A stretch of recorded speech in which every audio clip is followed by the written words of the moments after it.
매불쇼에서 이재명 대표가 나와서 처음 시작할 때 이재명 대표가 이제 듣는 태도를 느낄 수 있는 이런 장면이 있었거든요. 그거 한번 보겠습니다.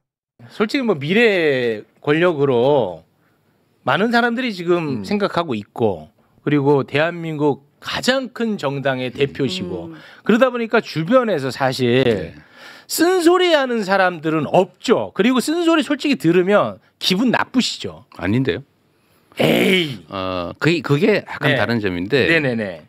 실제로 예를 들면 이제 위치 역할이 좀 바뀌고 커지면 네. 말들을 잘 안 하는 경향이 있어요. 저는 권장해요. 왜냐하면 상당히 위험한 지경에 빠질 수 있기 때문에. 그렇습니다. 그런데 잘 안 해서 제가 권유를 많이 하죠. 할 얘기를 좀 하고 네. 지적할 거 하고 하자. 제가 의도적으로 많이 하는데 막히는 건 사실입니다. 걱정되는 것도 사실이에요. 근데 제가 원하지는 않습니다. 자, 쓴소리를 안 하게 된다. 권한이 커지고 힘이 세지고 이재명 대표도 그냥 주변에 계속 이야기하라고 권하는데 잘 안 하는 것도 사실이고 하지만 들으려고 노력을 한다. 이런 자세가 사실 힘듭니다. 정치인이 이런 자세를 갖는 게 쉽지 않아요. 기본적으로 이런 마인드를 가지고 있기 때문에 점점 성장하는 모습을 보여주는 거죠. 보통 정치인들이 점점 퇴행하거든요. 왜냐하면 주변에 잘한다, 좋다라고 말하는 사람들만 남고 그런 얘기만 듣고 싶은 게 인지상정이에요. 그러다 보니까 정치를 오래 하면 오래 할수록 바보가 돼가는 사람들 우리가 많이 보잖아요. 근데 이재명 대표는 어떻습니까? 계속 성장을 해요. 힘이 세지고 권한이 세질수록 아첨하는 사람들이 많이 생길 수밖에 없을 텐데 이재명 대표는 그런 사람들의 말 말고도 다른 사람들의 말을 들으려고 계속 노력하고 있고 그런 사람들의 말만 들으면 큰일 난다 이런 얘기도 합니다. 참 지도자의 모습이죠. 너무 멋지다. 자, 그리고 이재명 대표가 성남시장이나 경기도지사 때 정책적으로 성공을 많이 했었잖아요. 그게 다 이유가 있었거든요. 이 부분도 한번 들어보겠습니다. 특히 권한이 생기면 정말로 주변이 입을 닫기 시작해요. 그렇죠. 근데 그건 거의 인간의 본성에 가까운데 네. 그걸 어떻게든지 하게 만드는 게 진짜 실력입니다. 맞습니다, 실력이고. 진짜. 또 한 가지는 이제 저에 대한 선입관 중에 하나가 뭐냐면 뭔가 일을 정하면 포기하지 않고 해내는 이제 그런 면이 있는데 그 결정 과정은 정말로 치열하게 토론하고 의견 수렴해서 하는데 한번 정하면 정말로 성과를 내잖아요. 네. 그러니까 이 결정 과정은 안 보여요. 그러니까 외화되는 집행 과정만 보이니까 약간 뭐 이런 불도저 전차 같은 느낌을 느낀대요. 결정 과정이 실제 그렇지는 않습니다. 그래서 보시면 알지만 결정된 걸 집행하는 과정에서 그 결정이 잘못돼서 문제된 경우는 거의 없습니다. 정말로 치밀하게 토론하고 수용하고 위험성을 다 1, 2, 3 안까지 다 만들기 때문에 A, B, C, D 안을 다 만들기 때문에 사실은 실패가 거의 없는 편이죠. 자, 이재명이라는 정치인이 성남시장 때 경기도지사 때 왜 효능감을 보여줬는지 알 수 있는 대목이에요. 이재명 대표가 이런 말을 한 적이 있어요. 공무원은 실수하면 안 된다. 왜냐? 공무원의 실수는 곧 국민의 고통으로 이어지기 때문에. 우와, 이재명 대표는 그런 마인드를 기본으로 장착하고 있기 때문에 어떤 정책을 실행을 할 때 준비 과정을 치열하게 해서 이것이 옳다라는 확신이 들 때 그때부터 추진하는 거예요. 그러니까 이재명 대표의 정책이 실패한 게 거의 없다는 겁니다. 현실 가능성이 있느냐? 이게 옳으냐? 치열하게 논의하고 준비 과정을 다 한 다음에 결론이 딱 도달을 하면 그때부터 이제 불도처럼 밀어붙이는 거예요. 밀어붙이지 않을 이유가 없다 이건. 이렇게 꼼꼼하게 하고 있었기 때문에 이재명의 정책이 실패한 게 거의 없는 겁니다. 공약 이행률 항상 1등이었잖아요. 99%, 98%. 이유가 다 있었던 겁니다.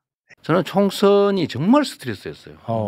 그래서 저는 이제 국민들을 믿으니까 이렇게 엉망진창을 하는데 국민들이 또 그쪽을 선택하지는 않을 거다라고 믿기는 하지만 또 모르는 거잖아요. 그렇죠. 막 순간순간 선택하는 과정에서 뭐 지지율이 역전됐다고 그러질 않나, 뭐 우리 과반을 뺏길 거라고 그러질 않나. 그 와중에 어쨌든 유시민 그 작가님하고 여론조사 꽃 이런 게 많이 도움이 됐죠. 많이 도움이 됐고 총선 전에 제가 이미 이 계엄 얘기를 그때는 경비계엄, 경찰에 군이 치안 지원을 하기 위한 작전을 짜고 있다. 이 얘기는 내가 들었는데 계엄을 해서 영구집권을 하려고 그러는구나. 네. 라는 생각을 했죠. 결국 막 계속 내리막이었던 거예요. 그렇습니다. 총선 때가 너무 스트레스를 받았다. 여론조사가 엉터리인데 그게 계속 보도가 되고 뒤집어지고 국민의힘이 이긴다, 과반 이상 한다, 이재명도 죽고 민주당도 죽는다 이런 보도들이 쏟아져 나올 때 유시민 작가나 김어준의 여론조사 꽃이 큰 도움이 됐다. 이런 얘기를 합니다. 자, 그리고 계엄을 총선 전에 이미 예측을 했다는 거예요. 이런 부분들이 사실 지도자로서 매우 중요한 자질 중에 하나인데 미래에 대한 예측, 감각이거든요. 이건 탁월한 분석력, 상황을 보고 미래를 예측하는 능력. 이게 김건희가 좋아하는 점쟁이의 영역이 아니잖아요. 총선 전에 계엄을 예측했다. 와, 진짜 대단한 겁니다. 저는 궁금한 게 3년 전에 대선 후보 이재명과 네. 3년 후 대선 후보 이재명이 가장 크게 달라진 점이 있다면 어떤 게 있을까요?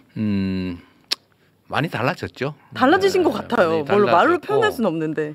뭐 집착이 좀 많이 줄어들고 또 이해하는 면이 폭이 넓어진 것 같아요. 어쩌면 인생에 대해서도 삶에 대해서도 그렇고 상대에 대해서도 좀 더 폭이 넓어진 것 같습니다. 요새 제가 정치인들한테 정치를 하면서 행복하십니까? 정치인이 행복해야 돼요. 그런데 제가 보기에는 일부러 지옥을 만들어가지고 그 지옥 안에 일부러 들어가서 지옥의 고통을 스스로 겪고 있는 것 같더라고요. 내가 행복한 삶을 살아야겠다.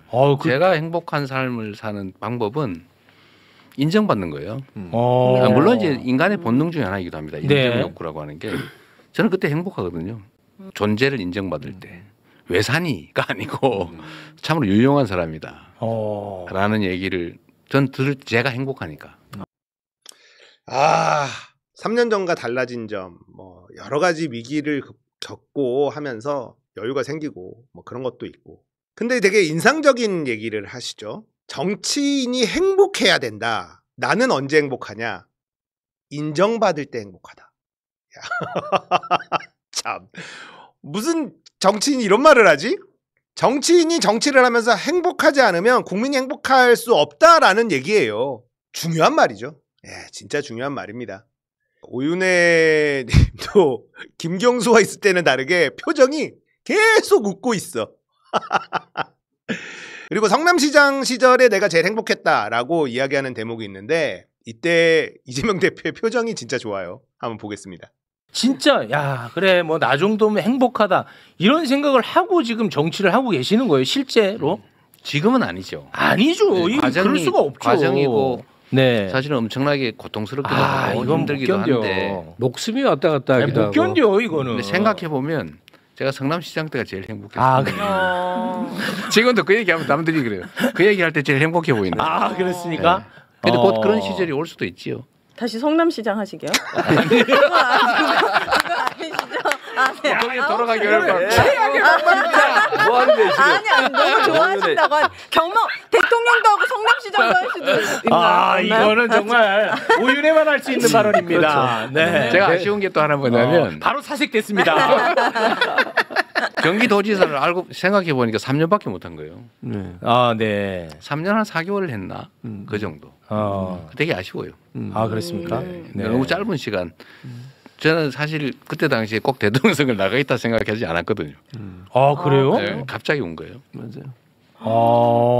그때 재선하는 게 제 목표였어요. 그랬습니까? 네, 그랬으면 인생이 좀 편했을 텐데. 인생이 마음대로 안 되죠. 그러니까. 자, 성남시장 시절이 제일 행복했고 오윤혜님은 성남시장 다시 하시게요. 제 바람 중에 하나가 뭐냐면 대통령 우리가 5년밖에 못 부려먹잖아. 5년 대통령 하고 서울시장이나 이런 거 다시 한번 좀 해주시면 안 되나? 아니면 부산시장 같은 거 부울경 우리가 먹어야 되거든. 대부분 안 하지만 하지 말란 법이 있는 건 아니잖아요. 부산시장이 좋을 것 같아. 좀 그런 거 참 더 부려먹고 싶어. 자, 그리고 원래 대선에 나올 생각이 없었다 이 말씀하셨잖아요. 이거는 진실입니다. 왜냐하면 이재명 대표는요 경기도지사 시절에 박원순 시장 대통령을 밀 생각이었어요. 자기는 경기도지사 한 지 얼마 안 됐고 자기는 재선까지 하고 박원순 대통령 그리고 이제 민주당의 서울시장 또 다른 서울시장 하고 경남의 김경수가 부울경 메가시티를 주장하고 그게 되려고 하고 있었거든. 그 당시에는 이재명 경기지사랑 김경수 경남도지사랑 이야기도 많이 했어. 그래서 이재명 대표는 박원순 시장이 돌아가셨을 때 나는 박원순 대통령을 꿈꾸고 있었다라고 얘기했어요. 그러면 박원순 대통령의 민주당의 서울시장에 자기가 경기도지사에 경남도지사에 김경수까지 있고 거기에 부울경 메가시티까지 하고 있고 대한민국을 정말 멋지게 바꿀 생각을 하고 계셨어. 이건 진실입니다. 이게 이재명의 진심이었어요. 근데 박원순 시장이 그렇게 억울하게 돌아가시고 나서 대선 후보로 거의 이제 밀려 나온 거죠. 그런 나라를 꿈꿨던 사람이 이재명입니다. 자, 그리고 이재명 대표가 이제 후보로서 대선 패배하고 바로 복귀를 했어요. 그래서 욕도 많이 먹었단 말이에요. 원래 패장이 바로 복귀하는 게 기존의 정치 문법은 아니죠. 그럼 왜 이재명은 욕을 먹으면서까지 바로 일선으로 복귀를 했는지 그 이유 들어보겠습니다. 제가 생각했던 거는 일단 윤석열 후보한테 졌는데 결코 잘할 것 같지가 않아요. 매우 위험한 상황인데 이게 대규모 전쟁에서 지고 난 다음에 그 이긴 쪽이 잘하면 다행인데 만약에 그 국가나 공동체를 제대로 이끌어가지 못할 때 상대 진영이 완전히 지리멸렬해버리면 큰일 나는 수가 있다. 큰일 나죠, 실제로. 그런데 이게 원래 큰 전쟁에서 진 군대, 예를 들면 세력이죠. 세력은 그야말로 사분오열 지리멸렬합니다. 근데 그 핵심적인 이유는 지휘관이 사라졌기 때문이에요. 후퇴를 잘해야 돼요. 그 다음 전쟁도 남아 있는 거잖아요. 끊임없이 경쟁하고. 근데 제가 물러서서 저도 우아하게 막 해외 유학 가고 이랬으면은 뭐 저는 뭐 보존했을지 모르겠는데 과연 이 진영이 유지될 수 있을까? 몇 년간에.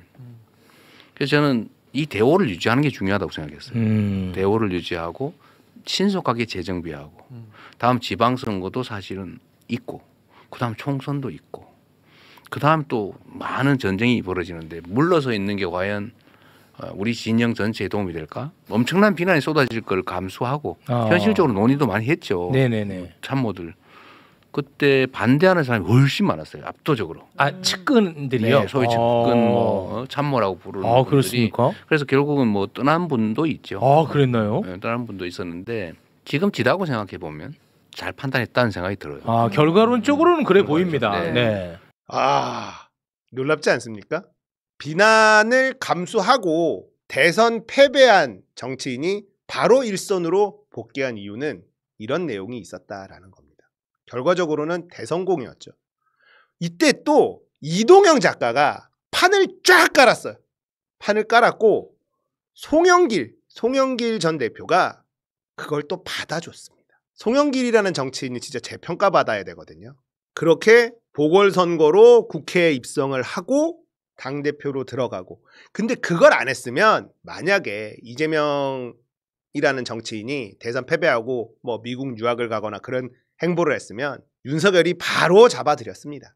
이동영의 그 시나리오는 가장 적절한 시나리오였고 그게 대한민국을 살린 거예요. 진짜로. 그런 면에서 우리가 이동영이라는 사람을 또 좋아하는 이유가 또 있죠. 어떻게 그런 전략들을 순간적으로 팍팍 떠올릴까. 이동영 작가도 참 대단한 사람이긴 해요. 보궐선거 송영길 빠지고 거기 딱 들어가고 뭐 이런 시나리오 탁탁 써가지고 그대로 됐잖아. 진짜 송영길이라는 정치인 우리가 잊어서는 안 된다. 정말로. 자, 그리고 가장 충격적인 내용이 어제 처음으로 이야기가 나왔죠. 수박들이 당대표 자리와 구속 딜을 친 것. 한마디로 협박을 한 것 아닙니까? 이 내용 보겠습니다. 그런데 저는 뭐 어차피 수사에 뭐 계속 하는 거니까 저는 이게 언제 할까? 그거야 뭐 지들 편한 대로 아무 때나 제일 유리한 시점을 골라 할 텐데 뭐 언젠간 할 줄 알았던 거죠. 그런데 딱 그때 표결을 했는데 가결 되겠다. 왜냐면 그 전에 제가 들은 얘기가 있거든요.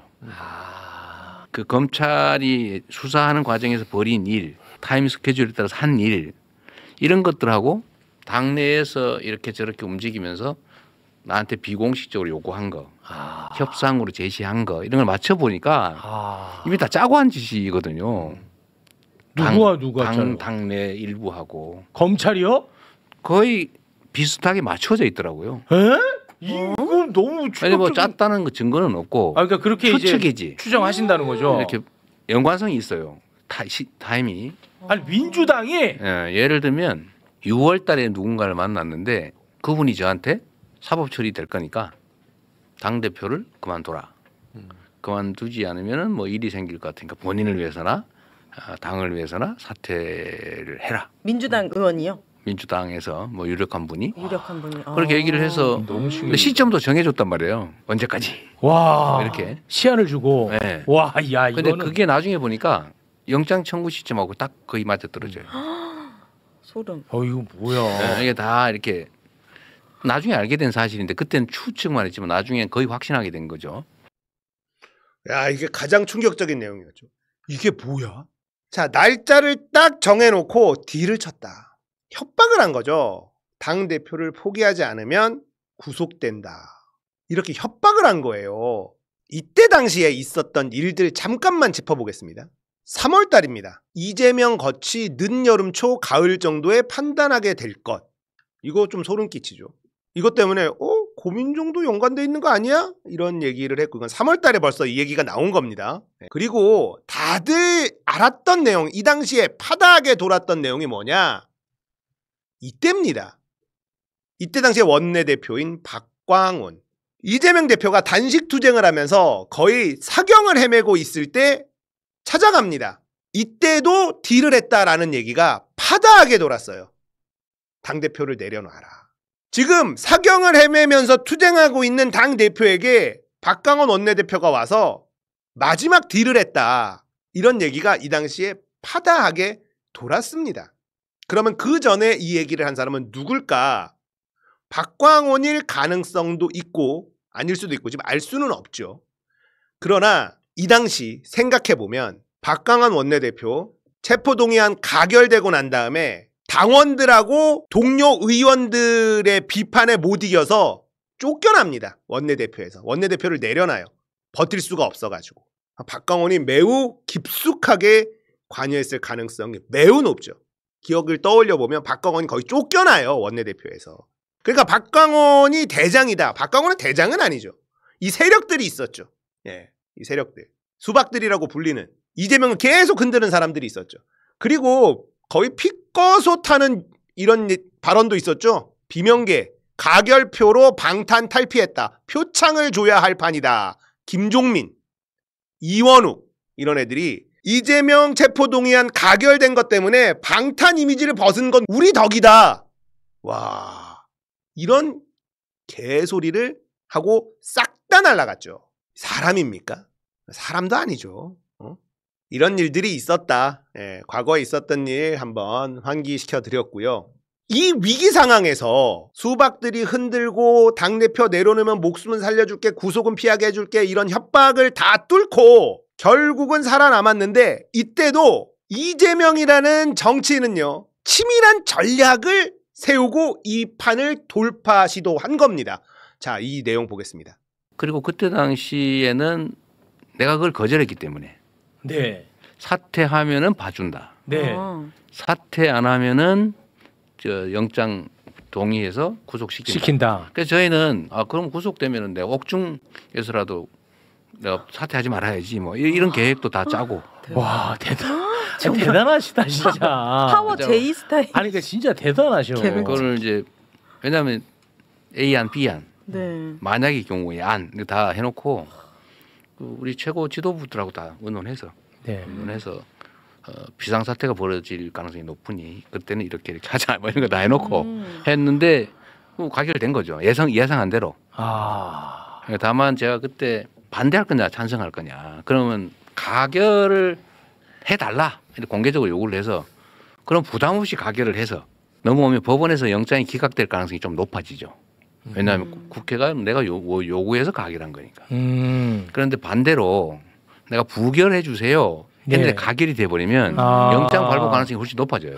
네네. 무슨 말씀인지 알겠습니다. 그래도 저는 부결해 주세요라고 하고 가결이 될 것으로 저는 각오를 했어요. 근데 왜 그렇게 했느냐? 그건 뭐예요? 그러면 이 가결한 규모가 드러나잖아요. 누가 가결을 했는지가 드러난다고요.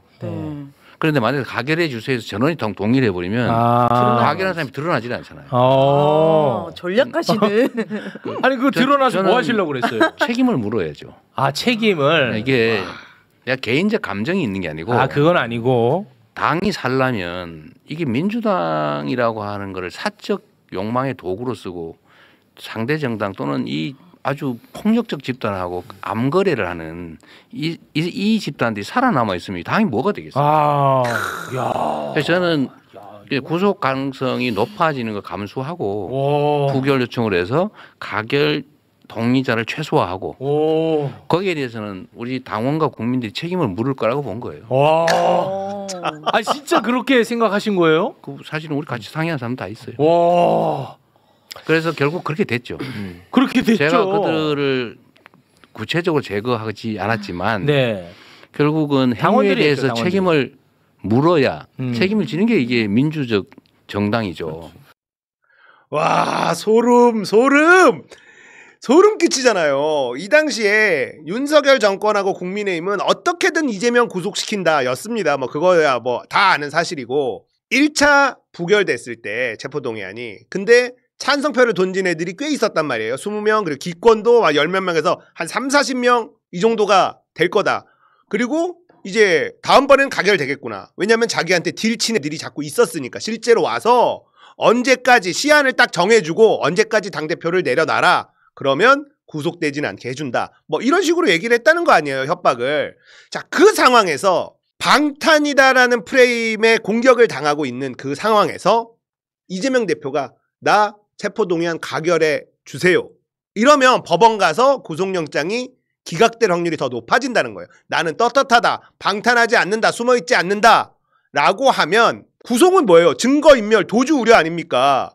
그러면 증거인멸, 도주 우려는 없다. 그래서 구속영장이 기각될 확률이 더 높아지는데 체포동의안 부결해달라고 얘기를 했다라는 겁니다. 왜냐? 그래야 가결파들의 실체가 드러나니까 이들은 이 폭력적인 정권, 이 폭력적인 검찰과 내통하고 있는 세력인데 얘네들이 민주당에 남아있으면 되겠느냐. 이 무도한 정권하고 싸우는 민주당의 모습으로 얘네들이 남아있으면 되겠느냐. 그래서 구속이 될 확률이 높아짐에도 불구하고 부결해달라고 얘기했고 거기에 반대한 세력들이 가결표를 던지면서 이제 구속영장 심사를 받으러 가게 됐다라는 겁니다. 그야말로 목숨을 걸고 민주당을 살리기 위해서 한 거예요. 자, 대단한 전략가입니다. 승부사고. 진짜 너무 짜네. 진짜 너무 마음이 아파. 이렇게까지 할 일이야 이게? 진짜 이재명 대표는 결단을 했고 본인이 감옥에 갈 걸 각오하고 민주당을 정화시켜야 한다. 이 목표를 가지고 수행을 했어요. 그런데 결국은 수박들이 제거가 됩니다. 그 내용 보겠습니다.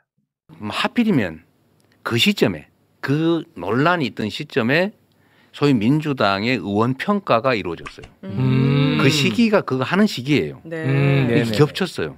그 겹치는 바람에 그 가결했던 것으로 의심을 받은 사람들이 당원 여론조사, 지역 구민 여론조사, 의원들 간의 상호평가 이런 데서 엄청나게 감점을 받아버려가지고 그래서 그 평가가 많이 낮아진 측면이 있습니다.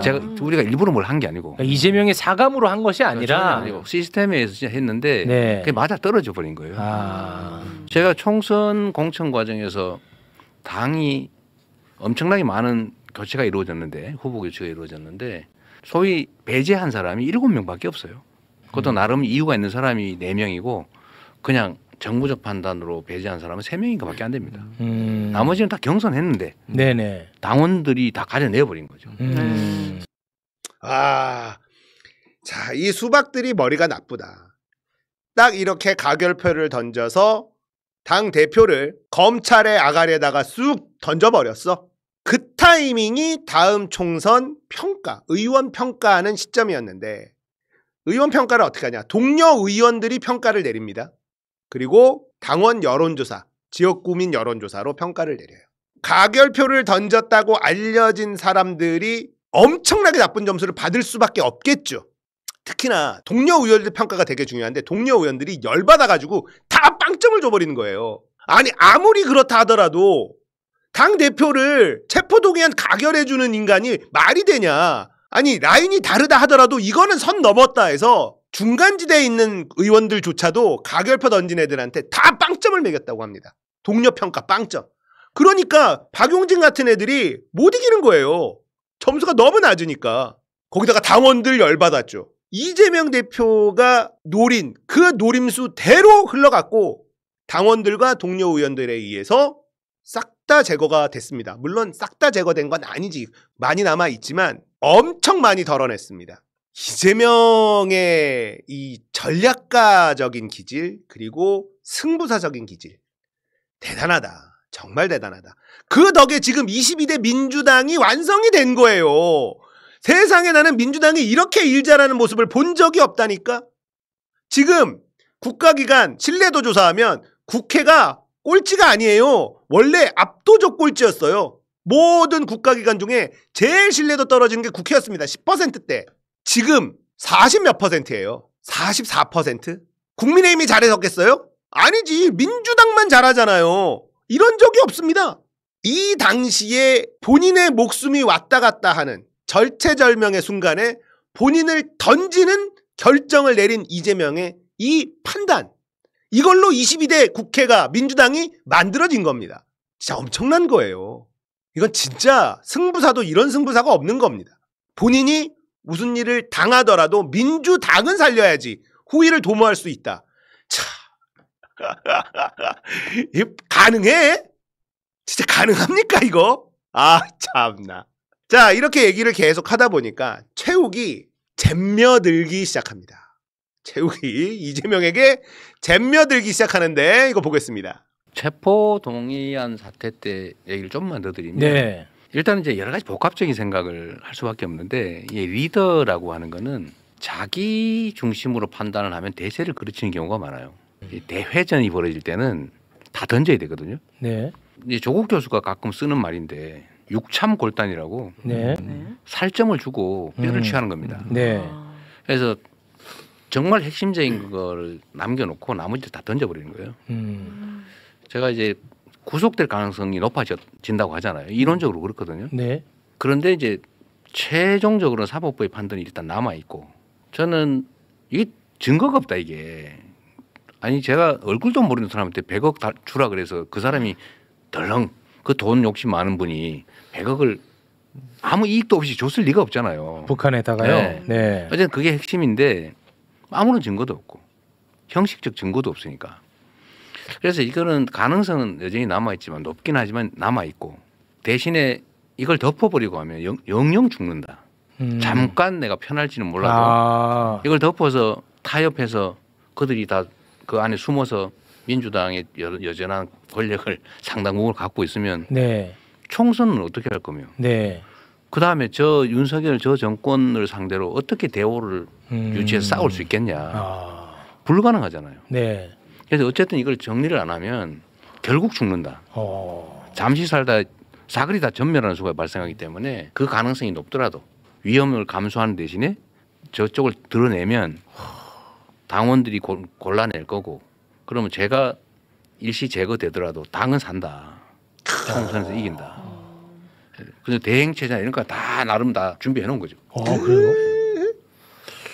결국은 그런데 제가 생각했던 것보다 더 좀 큰 사람 같네요. 뭐야 이제 세 명이서.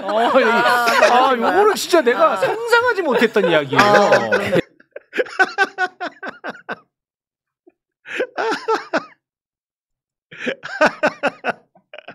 야 진짜 이런 정치는 없어. 자기를 생각하는 게 아니라 나라를 생각하고 당을 생각하고 이 얘기를 쭉 듣고 나니까 제가 생각한 것보다 좀 큰데 잼며들기 시작하는 최욱입니다. 빠져나올 수가 없어요. 편견을 버리고 이재명과 대화를 해보고 이재명의 이야기를 들어보면요 빠져나갈 수가 없습니다. 자 그리고 김갑수 옹 갑수형님의 이 얘기가 있는데 너무 와닿는 부분이 있어서 이 부분 한번 가져왔는데 함께 보겠습니다. 며칠 전에 이 대표가 이제 대중연설을 통해서 꽃게밥 될 뻔했다가 살아서 만났습니다 하는 거는 그 논란이 약간 현실감이 덜한 측면이 있어요. 네. 실제로 노상원 수첩에 의하면 가능한 건데. 네. 죽었죠. 네. 근데 올 그 작년 초 그 칼테러는 어떤 일이냐면 그야말로 그냥 물리적으로 죽을 뻔한 그냥 그 자체의 일이잖아요. 그렇죠. 맞습니다. 그럼 정상적인 정부요. 제1당의 압도적 다수를 가진 당수의 생사가 오간이라면 한 150명, 200명 구매의 특별수사본부를 차려서 요란하게 해줘야 이재명을 따른다는 사람들의 마음을 위무할 수 있었을 거예요. 그 국가에 정부에도 좋고 대통령한테도 좋고. 근데 정말 그렇죠. 말도 안 되게 무시해버렸죠. 맞습니다. 그 결과가 뭘까? 이재명을 열심히 지지했던 사람들에게는 생사를 같이 넘나든 동지애가 생긴 거예요. 분노, 울분 뭐 옛날 얘기해서 또 한 번 얘기해서 미안한데 내가 김대중이가 대통령만 될 수 있으면 내 사업이 다 망해도 좋고 내 인생이 망가져도 좋아 이런 사람이 엄청 많았어요. 그때는 지역적 배경에 의한 울분 이런 것도 작용을 했겠지. 그리고 세월이 지났는데 칼 맞은 이재명에 대한 저 대접을 보면서 내가 받는 모욕감, 분노 이런 걸로 설명할 길 없는 이 동지의식으로 뭉쳐진 사람들이 엄청나게 많아진 거예요. 이 말 정말 가슴에 와닿았습니다. 이재명 대표가 암살을 당했는데 헬기가 특혜네 뭐네 이따위로 떠드는 언론들, 물청소를 하는 공권력, 수사를 대충 하고 덮어버리는 이런 걸 보면서 모멸감을 느꼈다는 거잖아요. 우리도 모멸감을 느끼고 이게 말이 되냐? 아니 국민의힘 저 인간 같지도 않은 것들, 사람이 정말 죽을 뻔했는데 대한민국 제1야당의 대표가 암살 미수로 죽을 뻔했는데 헬기 특혜니 뭐니 이딴 소리 하는 사람들을 보면서 모멸감을 느꼈어. 그러면서 강한 동질감이 생겨났다. 그 순간에는 저놈들이 이재명을 공격하고 헬기 특혜다 여러 가지 한 게 그 순간에는 이득을 봤을진 모르겠으나 길게 봤을 땐 실책이다라는 거예요.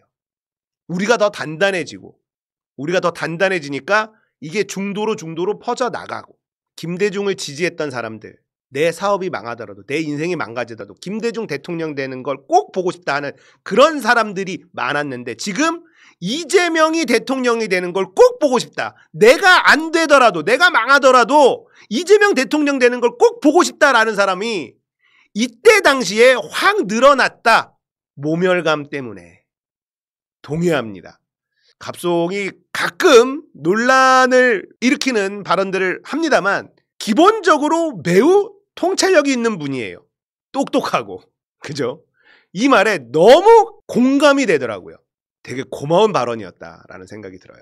자, 이제 후반으로 가면서 최욱이 이제 민원을 쓱 넣습니다. 이 민원을 쓱 넣는데 이거 한번 보겠습니다. 시간이 없어서 짧게 그 민원 하나만 넣고 넘어가겠습니다. 그 검찰이 그 김성훈 차장 구속 계속 지금 맡고 있지 않습니까? 그리고 내란 혐의가 있는 경찰들 다 진급시키고, 그러게요. 그리고 대통령실 직원들은 혐의점에서 다 빠져 있단 말이죠. 그렇죠. 요거는 진짜 우리 대표님이 혼 좀 내주셔야죠. 요 부분은 혼을 낼 수 있을지는 모르겠는데 네. 국가 공동체 운영 유지를 위한 최소한의 질서를 파괴했다. 이건 결코 용서해서는 안 된다고 봐요. 네. 뿌리를 정말 뽑아야 됩니다. 뽑아야 됩니다. 씨앗조차도 다 제거해야 돼요. 맞습니다. 네. 그런데 지금 상황으로 봐서는 그럴 것 같지가 않아요. 맞습니다. 그럴 것 같지가 않고 그 방법은 뭐 특검을 하든지 결국 국민들의 힘으로 근본적인 변화를 만들어내야 되겠죠. 그 중에서도 저는 공화국의 기본 질서를 통째로 부셔버리는 이런 시도는 앞으로 영원히 꿈도 못 꾸게. 맞습니다. 맞아요. 이건 있을 수 없어요. 있을 수 없어요. 뇌물 받아 먹고 뭐 어디 부정부패 저지르고 이런 거야 뭐 있을 수 있는 거고. 그 제지하고 제도적으로 막고 네. 하면 되잖아요. 네. 근데 이 민주공화국의 헌정 질서를 파괴하는 행위를 이거는 안 되지. 또는 거기에 동조하는 행위를 네. 그걸 선동하는 행위를 그걸 용인하면 그렇습니다. 전 세계에서 대한민국을 뭘로 보겠어요. 맞습니다. 그래서 이 문제는 철저히 가려내야 되겠다 그 생각을 합니다. 속 시원한 말이죠. 이재명 대표가 이제 대통령이 되면 정치 보복 안 한다. 그거 할 시간이 어딨냐. 그러나 이거는 해야지. 명확하게 얘기해 줬습니다. 공화국의 근간을 흔드는 놈들은 이거는 뿌리를 뽑고 씨앗까지도 제거해야 된다. 요거 든든했습니다. 우리가 듣고 싶은 말. 예. 당연한 말이지만 또 이재명 대표 입으로 직접 하는 말을 또 듣고 싶잖아. 그래서 요거를 사실은 편집을 안 하려다가 여러분들이 요 말을 듣고 싶어 하실 것 같아서 당연한 말이지만 편집해서 갖고 왔습니다. 자, 그리고 이재명 대표의 장점이 뭐냐면 과제 중심형 정치인이라는 거거든요. 이재명 대표가 대통령이 되면 어떤 일이 벌어질까? 예를 드는데 이 디테일이 대박이에요. 한번 보겠습니다. 우리가 국가가 가진 역량으로 지금 먹고 살기도 어려 죽겠는데 미래가 불확실해가지고 아이도 낳지 않은 세상이 돼버렸는데 여기에 대해서 우리가 새로운 희망을 만들어줘야 되잖아요. 맞습니다. 우리의 자녀들은 나보다 더 나은 삶을 살게 될 거야. 이런 희망이 있어야 되잖아요. 맞습니다. 그래서 저는 인공지능 시대가 새롭게 도래하는데 그거를 새로운 희망의 전기를 좀 만들자. 작게라도. 만들 수 있거든요. 또는 전 세계가 대한민국 소위 문화에 심취해 있잖아요. 얼마나 큰 기회입니까? 네. 이 강력한 소프트 파워거든요. 이거 잘 키워가지고. 예를 들면 우리나라가 전 세계에서 대외 원조를 가장 많이 하는 쪽으로 급상승하고 있어요. 이게 연간 제가 보니까 6조 8천억인가 된대요. 연간 네. 해외 원조가. 근데 그런 것들을 예를 들면 문화 산업이라든지 아니면 그 외교 문제에 좀 연관을 지어서 기업들이 문화를 기반으로 대한민국을 알리고 문화 산업을 그 나라에 좀 진출하게 하는 좀 계기를 쓸 수 있잖아요. 그런 걸 하면 저겠는데요. 한국어 배우는 사람들이 늘어난대. 네. 그래서 한국어 배우는 앱 이런 것도 수출이 된답니다. 예를 들면 아주 작게 보면 이런 것들이 쌓으면 큰 재산 되거든요. 네. 그럼 희망 생기잖아요. 그렇죠. 그래서 그 희망을 만드는 일에 우리가 주력해야 되는 거죠. 와, 예를 들어서 이제 원조를 우리가 많이 하는데 원조는 그야말로 힘든 나라 그냥 도와주는 거예요. 뭘 바라고 하는 게 아니라. 근데 이재명은 그 원조 할 때 외교 문화를 쓱 끼워 넣자. 장기적으로 봤을 때 한국 문화가 그 나라에 침투가 되고 아니 한국이 그 나라를 도와주고 있는데 거기에 한국 문화 쓱 집어넣으면 호의적일 수밖에 없잖아요. 한국어를 배우게 하고 그러면 장기적으로 우리가 먹을 거리가 더 늘어나게 되는 그러니까 원조가 그냥 불쌍하고 가난한 나라를 도와주는 걸로 그치는 게 아니라 그것도 외교적으로 좀 활용을 잘 하자. 이 디테일이 진짜 참 대단하지 않습니까? 태국을 가보면 일본하고 도로가 똑같습니다. 태국의 도로 인프라를 쫙 깔았어요. 일본식으로. 왜냐? 거기서 자동차를 팔아먹으려고. 일본 자동차. 태국 가면 일본 자동차가 다수입니다. 압도적으로 일본 자동차가 많아요. 그리고 일본에서 생산된 거 그대로 팔 수가 있잖아요. 그러니까 그냥 도와주고 뭐 해주고가 아니라 장기적인 안목을 가지고 전략을 세워서 접근을 한다. 이게 리더로서 너무 중요한 덕목이거든요. 저는 원조가 늘어나는 걸 보고 문화 수출을 하자 이 생각을 할 거라고는 상상도 못 해봤어요. 지금 한류 때문에 일본은 혐한이 없어졌습니다. 서점에 가면 혐한 코너가 따로 있었단 말이에요. 그게 잘 팔리니까 베스트셀러가 되니까. 지금은 혐한이 안 팔려서 혐한 코너가 사라졌습니다. 왜냐? 한류가 지금 너무 불어서. 그러니까 부는 정도가 아니라 그냥 일상이 돼버렸어요. 한류가 일본이. 그러다 보니까 혐한 이런 게 안 먹혀. 장사가 안 돼요 지금. 이 기회를 잘 살리면 얼마나 우리에게 많은 이익이 생길 수가 있겠습니까? 근데 이재명 대표는 단순히 뭐 일본에 한류가 있고 중국에 한류가 있고 뭐냐 이런 남들이 다 하는 얘기가 아니라 원조가 늘고 있네? 저건 그냥 우리가 돈만 쓰는 지출일 뿐인데 저 지출만 하는 거를 기회로 삼아서 좀만 뭘 섞으면 장기적으로 우리한테 큰 이익이 될 수 있지 않을까?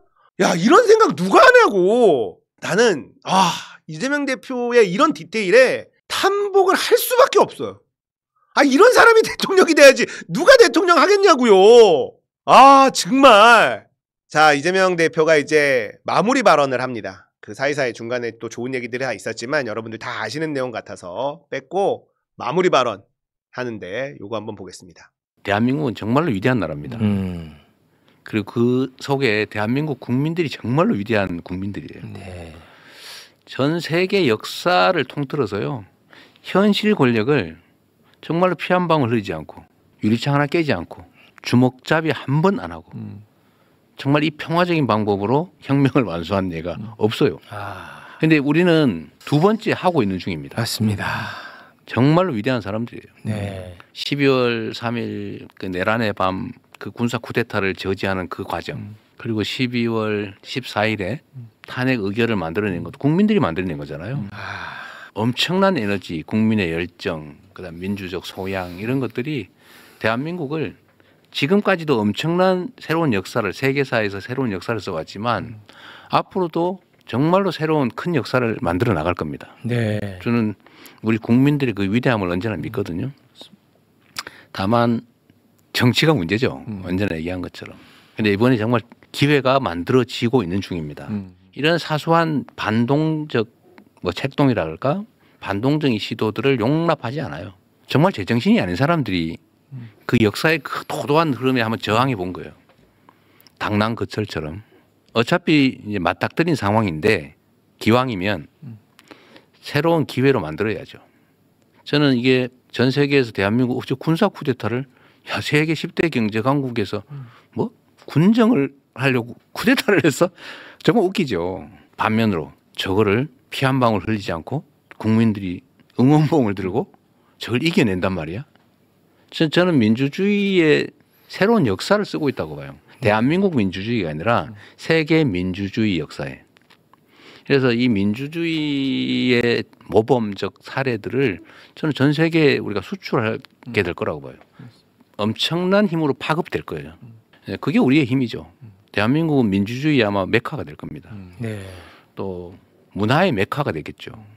언젠가 민주주의 또는 문명, 새로운 문명, 새로운 문화의 발상지로 아마 순례를 다니는 나라가 되지 않을까 그런 생각을 하고요. 저는 그게 우리가 만들어야 될 대한민국의 새로운 모습이라고 생각하죠. 네. 그렇게 될 거라고 봅니다. 네. 멋지다. 그럴 거라고 저도 믿습니다. 대한민국 사람들은 진짜 대단해요. 정말 대단하다. 정치만 조금만 잘 뽑으면요. 우리나라는 그냥 날아가요. 대한민국은 민주주의의 메카. 새로운 문명의 발상지. 이게 될 거다. 저도 확신합니다. 자, 마무리 발언이었는데 마지막 약간 쿠키 영상 같은 거. 이재명이 정말 달라졌구나를 느낄 수 있는 대목이 있어서 마지막 영상 보겠습니다. 이재명 대표. 예전에 그 사이다 맛이 없어서 개인적으로 좀 아쉽습니다만 그래도 굉장히 뭔가 좀 묵직하네요. 예, 예전에 이 끊어버려 이런 캐릭터가 아니에요. 좀 아주 깜짝 놀랐습니다 오늘. 네. 자, 보셨어요? 채욱이 약간 웃기려고 한 말이지만 기분 나쁠 수 있거든. 굳이 옛날에 욕먹었었던 사례를 들고 와서 쓱 건드렸단 말이야, 채욱이. 근데 이재명 대표가 본인이 그걸 행동하면서 웃어버리잖아요. 나는 이 장면에서 이재명이 정말 달라졌구나. 이거를 장난으로 받을 수 있는 정치인 별로 없습니다, 여러분. 생각보다. 다시 한번 볼까요? 끊어버려 이런 캐릭터가 아니에요. 좀 아주 깜짝 놀랐습니다 오늘. 네. 본인이 잘못한 걸 인정하고 받아들이고 반성하고 달라졌기 때문에 할 수 있는 태도라고 저는 생각하거든요. 까칠했어요. 까칠해도 우린 좋아했어. 왜냐면 일을 잘하니까. 근데 지금은 부드러워졌고 일은 더 잘해. 완성형이 돼버린 겁니다. 그러니까 우리가 이재명을 지지하지 않을 이유가 있습니까? 이재명 대통령이 되는 대한민국을 기대하지 않을 수가 있습니까? 이재명 대통령 되는 세상 꼭 보고 싶다. 얼마 안 남았다.